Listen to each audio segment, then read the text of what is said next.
morning devotion. I'm forever yours.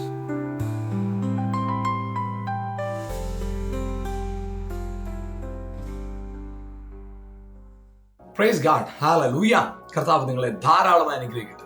1 യോഹന്നാന്റെ ലേഖനം 4-ാം അധ്യായം 4-ാം വാക്യം ഇങ്ങനെ പറയുന്നു: ലോകത്തിലുള്ളവനേക്കാൾ നിങ്ങളിലുള്ളവൻ വലിയവൻ. നമ്മള് ഈ ലോകത്തിലുള്ളവനെ കാണാൻ നമുക്ക് പറ്റും. കാരണം നമ്മൾ ചിന്തിച്ചു നോക്കിക്കേ, നമുക്ക് നമ്മളെ തന്നെ കാണാൻ സാധിക്കുന്നില്ല. അതുകൊണ്ടാണ് നമ്മൾ പലപ്പോഴും കണ്ണാടി, മിറർ ഉപയോഗിക്കുന്നത്, നമ്മുടെ പ്രതിച്ഛായ കാണാനായിട്ട്. നമ്മുടെ പ്രതിച്ഛായ കാണാനായിട്ട് നമ്മൾ കണ്ണാടി ഉപയോഗിക്കാറുണ്ട്. കാരണം നമുക്ക് നമ്മളെ കാണാൻ സാധിക്കും.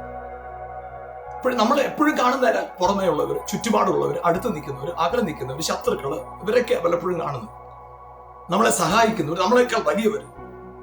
നമ്മൾ പലപ്പോഴും കാണുന്നത് അങ്ങനെയുള്ളവർ, വലിപ്പത്തെയും പ്രശ്നത്തെയും ആളുകളെയും സാഹചര്യങ്ങളെയും ആവശ്യങ്ങളെയൊക്കെ നമ്മൾ വലുതായിട്ട് കാണുന്നു. അപ്പൊ പലപ്പോഴും നമ്മുടെ അകത്ത് അങ്ങനെയുള്ള കാഴ്ചപ്പാടുകൾ നമുക്ക് പലപ്പോഴും നമ്മളെ കുറിച്ചുള്ള ബോധ്യമില്ലാതാക്കി നമ്മൾ നിരാശയിലേക്ക് വീഴുകയും. നമ്മുടെ ജീവിതത്തിന് നമ്മുടെ ചിന്തകളൊന്ന് മാറ്റാൻ പറ്റും.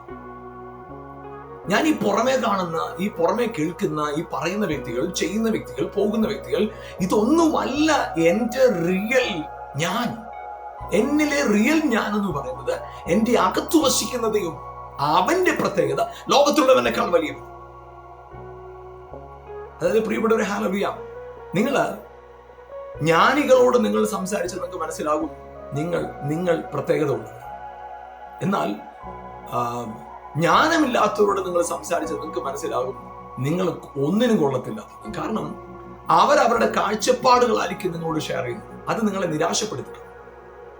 എന്നാൽ ജ്ഞാനമുള്ളവരുടെ അടുത്തിരിക്കുമ്പോൾ നിങ്ങളുടെ അകത്തൊരു ബോധ്യം ഉണ്ടാകും, നിങ്ങൾ വിലപ്പെട്ടവരാണ്.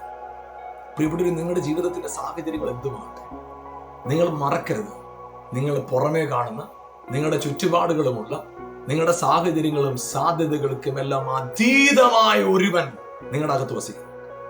ഗോലിയാത്തിന്റെ മുമ്പിൽ വന്ന് നിൽക്കുന്ന ദാവീദ്, ലോകം എല്ലാവരും കണ്ടത് ഗോലിയാത്തിന്റെ വലിപ്പമാണ്. കാരണം ദാവീദിനെ കാണാൻ അത്ര വലിപ്പമില്ല. പക്ഷേ ഒരു കാര്യമുണ്ട്, ദാവീദിന്റെ അകത്ത് വസിച്ച ദൈവം, ദാവീദിന്റെ അകത്തുണ്ടായിരുന്ന കർത്താവിനെ കുറിച്ചുള്ള ബോധ്യം, ദാവീദിന്റെ അകത്തുണ്ടായിരുന്ന അഭിഷേകം, അതെ, അത് ഗോലിയാത്തിനേക്കാൾ വലിപ്പമുള്ളതാണ്.